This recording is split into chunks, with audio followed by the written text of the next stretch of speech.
I'm starting to feel a little neglected sitting over here by myself, you know. Shindou had to shout to be heard over the rhythmic thwumping of the bass. It's not my fault you insist on being so damn boring, yo. You grabbed his wrist and tugged, but he didn't budge, still leaning back against the bar counter like his ass was glued to the edge of it. You scoffed and tried again, even though you knew there was about a 0% chance of it actually doing any good. Come on, get up and dance or mingle or do something.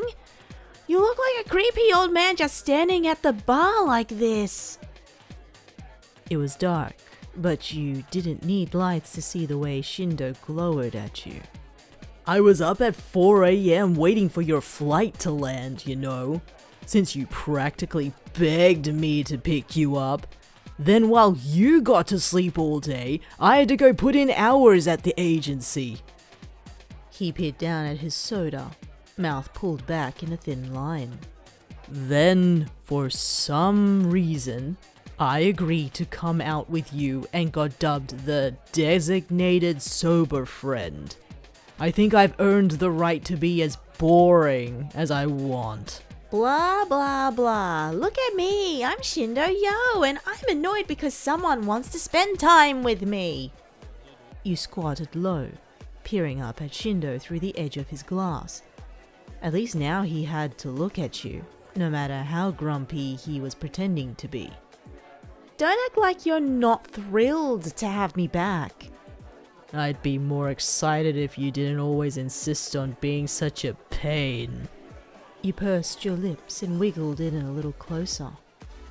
You know you love it. Shindou shook his head, but cracked a smile. Success. Not that you'd actually thought he was angry with you, getting a rise out of you however he could. It had always been like that, and you were more than a little glad to know that the months apart hadn't changed anything. You'd be a liar if you said you didn't want some things to change though. Brushing off the thought, you stood and ordered a beer like you'd meant to when you first wandered up to the bar. Your drink came quickly, and as you were taking the first gulp, an evil sort of plan hatched in your jet-lagged brain. You took a second gulp of beer. I'm gonna need another one of these, you said just loud enough for Shindou to hear. I'm not carrying you home, he said without glancing over, seeming much more interested in the mass of shadowy bodies clumped together on the dance floor than he was in you. It's not for me. This earned Shindou's gaze, his upturned eyebrow. You grinned, all teeth, and tilted your chin up in the direction of a cluster of tables. Third table from the right. There's this one guy with swooshy blonde hair standing there. Shindou squinted as he searched through the flashing lights. Then he frowned. See him? He's cute, yeah? Then Shindou huffed, but hardly looked at the stranger as he put his drink down. Not interested. Not for you, moron. You chewed on your thumb, your cheeks aching from the stretch of your lips. For me. Suddenly he directed his attention back towards you, head tilted and sporting a look of complete disbelief. You've literally been back for less than 24 hours. And you're already scouting out a boy toy? You rolled your eyes. Boy toy? What are you, 82? Shindou didn't speak, but glared, folding his arms over his chest. He was not even making a subtle attempt to hide his irritation.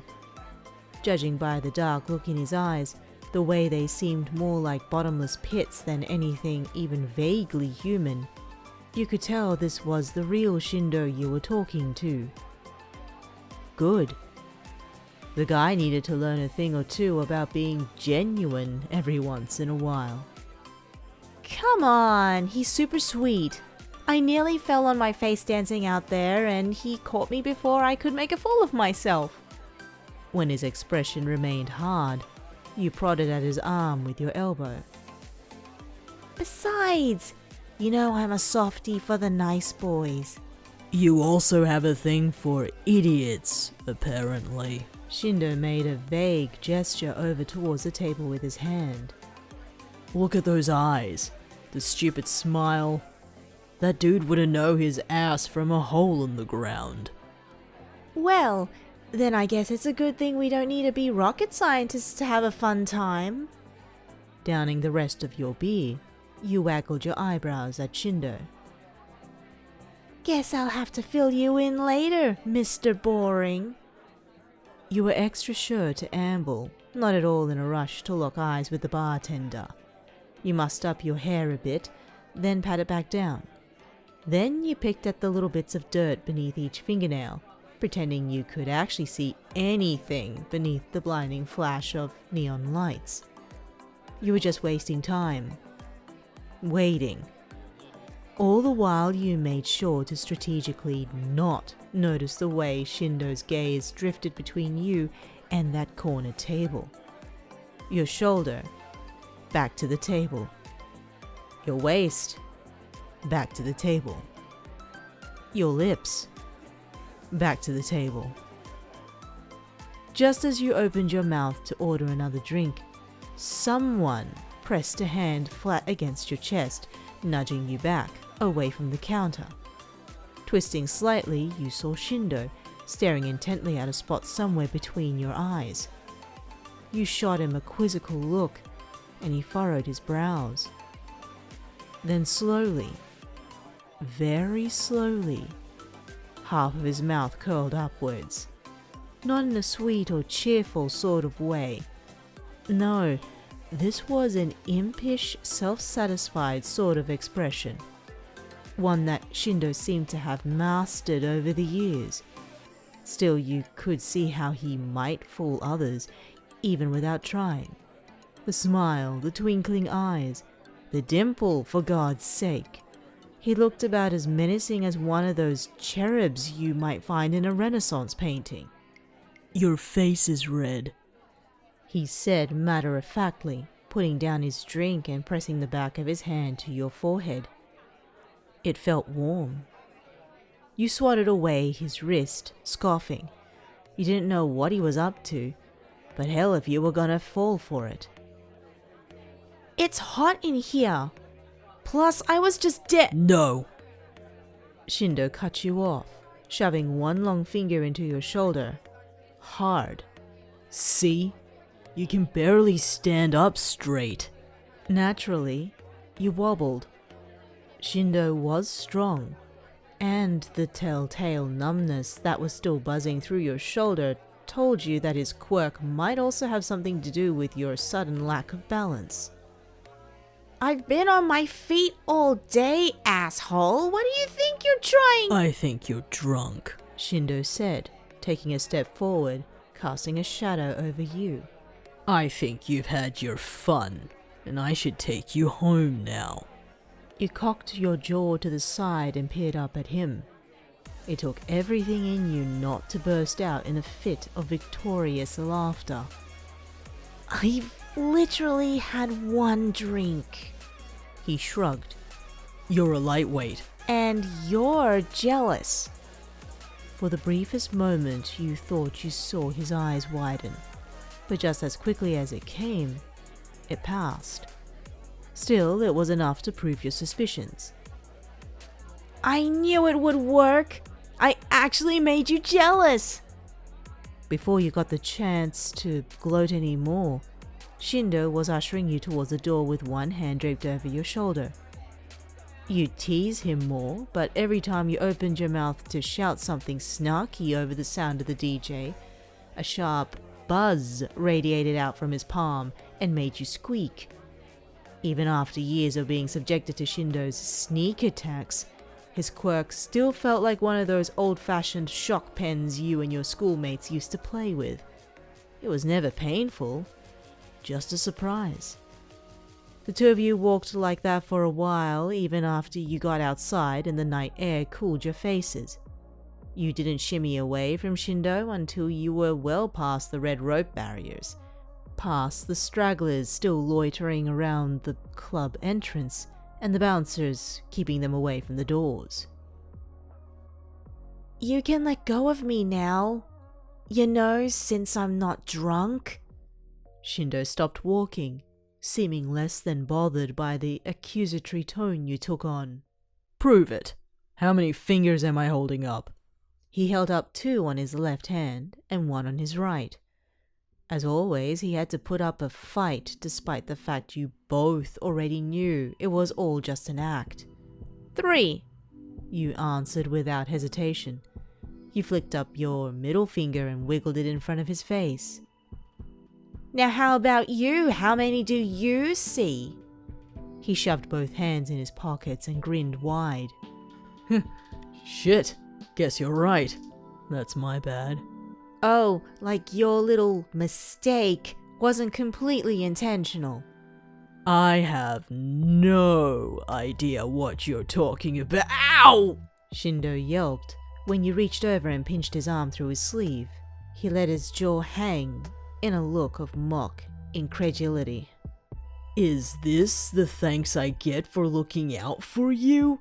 Making sure some creep didn't try and hurt you while you're completely wasted? You rolled your eyes. Trust me, yo. Nobody could hurt me like you can. Without a warning, he started moving again, quickly brushing shoulders with you as he stomped along the pavement. Still, he turned his body around and faced you when he got further ahead, walking backwards instead of, you know, actually looking where he was going. Talk about ungrateful. Weren't you supposed to have a thing for nice guys? You hurried to catch up to him. We both know you're not nice. What a shame. Huh. He sighed obnoxiously loud. You were sure to grasp the opportunity you were granted. Why? You asked. Why what? Why is it a shame? Were you hoping you'd be my type? He laughed, an easy, playful sort of sound. You know I'm always holding out hope that you'll... Because if you're right, then I might have a thing for idiots too, you said, squeezing his arm tighter. Suddenly, breathing seemed harder somehow, more forced, more deliberate. So, why don't you just admit you're in love with me so I can figure that out for myself? And just like that, Shindou went rigid. It was an immediate, visible tension that coursed through every muscle, like a rubber band stretched to breaking point, just waiting to snap. His mouth opened, then shut. It opened again, and his mouth moved, tracing out the shape of words, none of which actually came out. But, like a switch, he inhaled and his lopsided smirk was back in its full glory. Yeah, I'm totally in love with you. It's all fuzzies and hard eyes over here. Even though you'd somewhat expected it, Shindou's nonchalant tone grated at something deep in your chest. You yanked your hand away from his elbow, feeling extremely warm and irritated and confused all at once. Shindou, yo, can you be sincere for once in your fucking life? You hadn't expected for your outburst to seem so desperate? Angry, maybe, but desperate, no.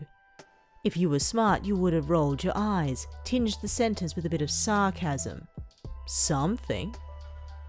Then again, that was the reason you were in this position in the first place. Too many years of joking, skirting around the topic like somehow addressing it would ruin something. And it could very well do that still. But damn it, you needed to know already, If your months abroad had taught you anything, it was that you loved Shindou. There were the phone calls that carried on for hours, the ones where neither of you wanted to hang up, where you'd each just talk and wait for someone's phone to die. There were the dreams that always seemed to have him in them somewhere, whether he was the hero, the villain, or just another face in the crowd. Then there was the way you couldn't look at any other man, the way they all seemed too affectionate, too stifling, too boring in comparison. Yes, against every ounce of logical sense, you loved Shindou. That wasn't a choice. Maybe that's why the uncharacteristic silence was so jarring. Is that a no, then? You asked, dreading the answer. Shindou stood there. He stood there for what felt like an eternity. Lips parted slightly, the hand not in his pocket balled into a tight fist.